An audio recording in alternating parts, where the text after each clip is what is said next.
What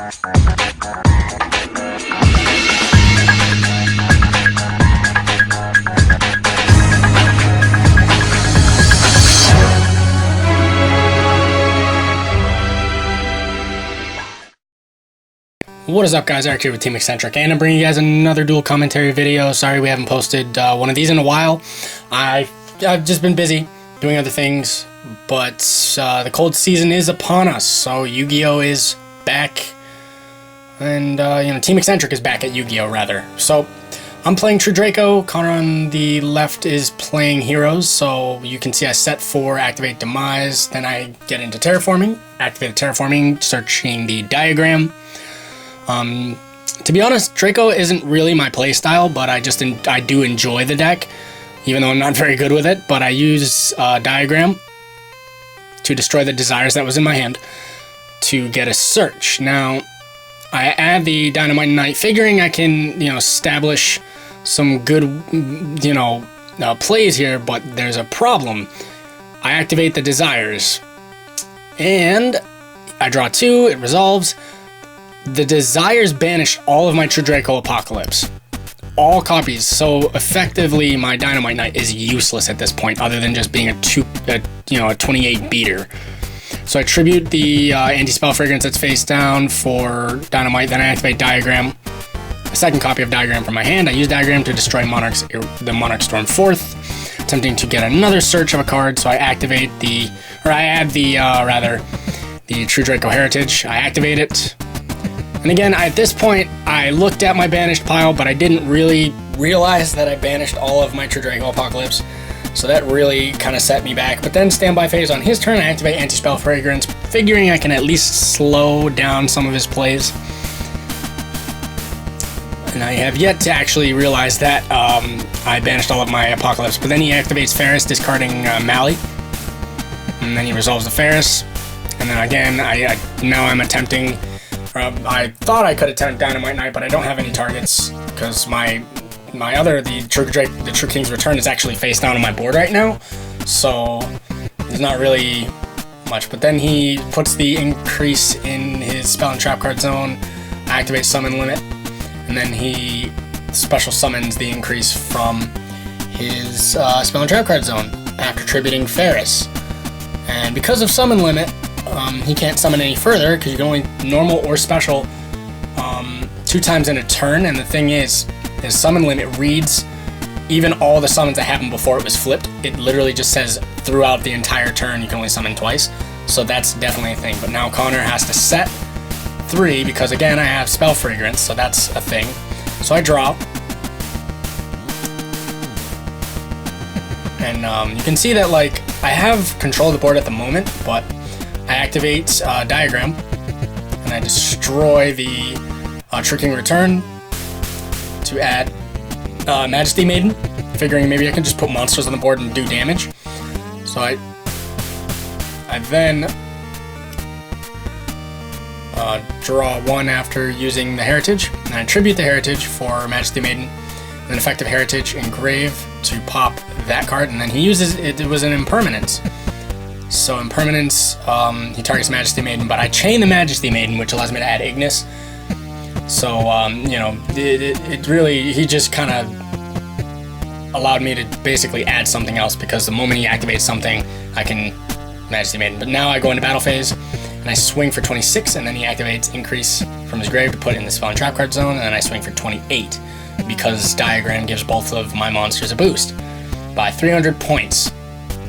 So I pass turn, and you can see that I'm kind of in a weird spot because of the fact that I banished all of my Apocalypses, because that's one of the main I guess one of the main engine pieces of this deck. And if he had the emergency call set, so he gets to search any hero monster, so he searches Stratos.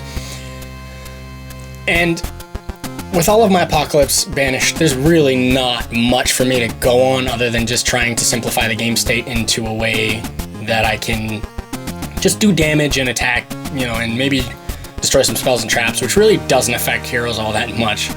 So, but then he activates Impermanence, in the zone that Anti-Spell Fragrance is in. So Anti-Spell Fragrance is negated, as well as he negates my Dynamite Knight, I believe. So, or I believe it was either, well, actually I think he negated Majesty Maiden, but I'm not too sure. Regardless, either way, I mean, it would be smarter to negate the Majesty Maiden because it, obviously. But then he normal summons the Stratos, and then Stratos effect, because he controls another hero, pops my summon limits, literally, basically clearing my board out so that he can go into plays and do things. But then he tributes the Destiny hero to special summon the Increase, and then he uses Increase effect to special summon a hero from the deck. So he special summons Vion. And the fact that Mally's back at 3 is pretty nuts, by the way. But then he sends Shadow Mist off of Vion's effect, which allows him to add another hero. So he adds Honest Neos, which in my opinion is an amazing card. Honestly, I think that card is one of the best support cards Hero has, because it just effectively made Heroes a very aggressive deck. Not that Heroes were never really too passive to begin with, but then he banishes the Ferris from his graveyard using Vion's other ability to add Polymerization from his deck to his hand. So he's trying to set up for OTKs, and there's really not a lot of ways I can stop him. Like, I have no ways to really stop any of his plays here. I mean, but then he Link summoning into the Cross Crusader, which allows him to special back a Destiny hero, so he specials back the Mally.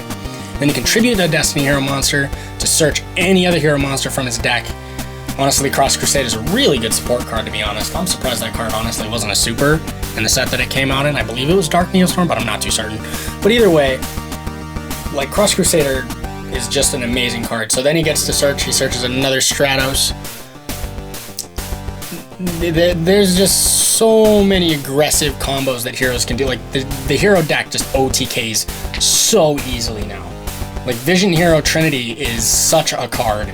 So then he goes Link 3 into the Dread Decimator, which gives him extra attack points for each heroes in his graveyard to both itself and any hero it points to.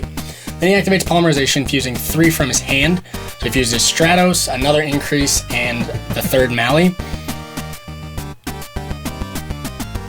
And he summons out the Vision Hero Trinity, which can attack 3 times. Its attack is doubled, and on top of that, it gains the extra attack points for every hero in the grave due to Dread Decimator's effect. So you can see where this is going. This is not going to end well for me. I have no responses, no ways to combat this. I figured maybe he didn't have enough to kill me, but then again, I forgot at this point that he had Honest Neos in his hand, which, well, you'll see what it does here. So he attacks with the Dread Decimator over Majesty Maiden, and then he uses Honest Neos. And I was just checking Honest Neos to see if it was just for that battle or if it's until the end of the turn. It's until the end of the turn, so that would be game 1. Not really much I could do there. Again, Dracos really aren't my forte in terms of, like, play styles. I feel like the deck, it's still a really good meta call, and it's still really strong, but I'm just personally not good with the deck. Not only that, but I think I need to cut Pot of Desires because I banished all 3 of my Apocalypses. Not that that happens every time you activate Desires, but honestly, Desires in the deck, I feel like it's just not all that great because you're banishing resources. Granted, it's not as if you're not plussing. I mean, Desires is inherently a +1 unless you get Ash, in which case it's a -1. But either way, I feel like Desires just going into your deck and banishing, vital resources that your Majesty Maiden and your Draco Knight or your Ignis, or all of those, or Ignis rather, all of those cards search or add, like search, add, or activate cards from your deck. So maybe Desires was not the smartest play. I figured, obviously the general basic logic of do all your searches first, do all your draws, do all your searches, do all your summons and everything, then activate Desires, then see if you can get a plus off of it and extend a little further. But honestly, I just feel like that, it's kind of a flawed logic in a lot of ways, because you never know, you may brick and then have to activate Desires first, and then you banish the resources you're trying to dig for in the first place. I feel like Desires, honestly, is a card that could probably come out of the deck, and I'll probably just add maybe a few more traps, or maybe even some more draw cards, maybe a third Pot of Duality and like an Upstart Goblin or something. But so I go first in game 2, and I set 2 cards and then activate Disciples, set a third card, and then I tribute 1 There Can Be Only One for Majesty Maiden. So then I wait for his, he's in standby phase, and then I let him go through the standby phase.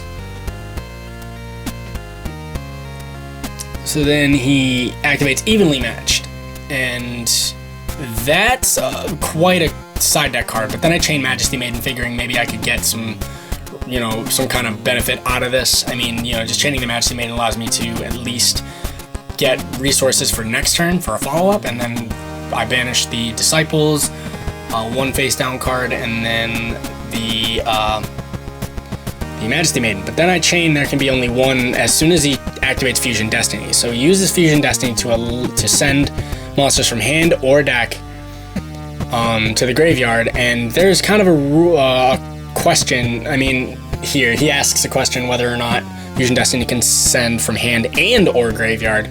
It says hand or graveyard, but I'm not too sure myself. But because it says hand or graveyard, I figure that it probably means you can send from either or.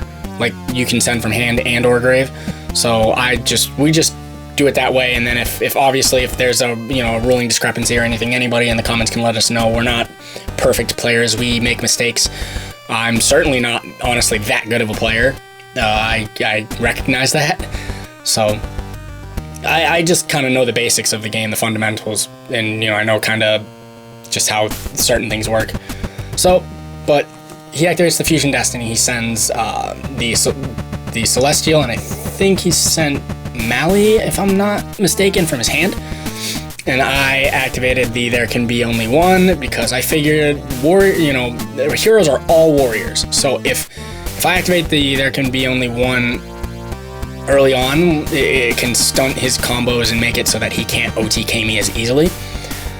So, but he does 1,600 points of damage off of Dystopia. So then I activate Pot of Duality and reveal 3, and I add the Apocalypse because I figure I'm gonna get the Apocalypse now. I figure PTSD from game 1, kind of relegated me to get the Apocalypse before I activate anything else. But then I set 1, tribute the Apocalypse for Dynamite Knight, and then Apocalypse to pop his Dystopia. Then I go to battle phase and attack with Dynamite Knight for 25, and now There Can Be Only One as well as Dynamite Knight are both on my board, so I effectively have control of the game at this point. I'm still really behind in terms of resources. I have no cards in hand, just Dynamite Knight, and There Can Be Only One on board.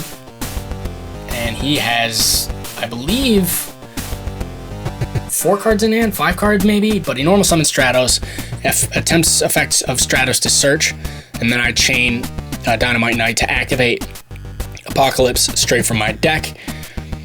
The problem with Stratos in this particular scenario is that it cannot out the There Can Be Only One because Stratos has to have other hero monsters. So then he attempts to attack my Dynamite Knight, and he uses Honest Neos to increase his Stratos by 25, so that effectively gives me 1,800 points of damage. And obviously I could have used the True Draco Apocalypse, but I figure if I use the True Draco Apocalypse, it doesn't really do much. So, I mean, maybe it would have saved me some life points, but either way. So it's my turn, and I draw. And here I activate True Draco Heritage, figuring maybe I could set up to pop something on his turn using Apocalypse. And then he activates Twin Twisters, targeting the Heritage and the There Can Be Only One, effectively making it so that his combos go through. Obviously, I could have chained the Apocalypse and gone off and destroyed his Stratos, but it really wouldn't have done much in this scenario because he's just going to OTK me anyway. So he normal summons Solid Soldier, special summons Stratos, adds Ferris. It really just kind of, like, this is the end of the game. You can see he's kind of going nuts here. I told him, though, however, like, you could literally just attack me for game at this point. I'm so low on life points because he attacked me, I believe, with Attacked me with the Stratos with Honest Neos, as well as did 1,600 points of damage to me beforehand with Dystopia. So that's game. Yeah, TreeDracos, again, aren't really my forte. I'm not really strong with the deck. I know the very basic idea of the deck is to try and, you know, tribute during your opponent's turn and like do really nutty things like that. But I feel like without Masterpiece, the deck really isn't as strong. It is a good meta call, but again, I'm just not very good with it. But either way, guys, let me know what you think in the comment section below. Also, again, let me know about that Fusion Destiny ruling. It says, like, I read the card multiple times. It says you can send from hand or deck. I don't know if that means hand and or deck. So I mean, obviously, I'm not good at knowing every ruling of every card, so that's the thing. But either way, guys, I will be bringing you guys some more content now. We did film a few different duel videos, so I'm gonna try and get at least 1 or 2 videos, maybe 3 videos up a week, once it really gets cold out, just to be a little bit more consistent with content. It's just, you know, it's almost as if the end of summer keeps coming back. It keeps fighting winter off, so I get more time to skate, which I'm not complaining about. So, but either way, guys, Eric here with TeamEccenTrick. Let me know about the ruling. Let us know what you think in the comment section below. We really appreciate the views you guys give us. We are getting back into Yu-Gi-Oh, so, you know, give us some time to kind of get our player sense back about us. So, Eric here with TeamEccenTrick, and I'm signing out. Rate and subscribe, leave your comments and ideas in the comment section below, and don't hesitate to give us respectful suggestions on content you want to see. Eric on behalf of the team saying take care, and TeamEccenTrick out.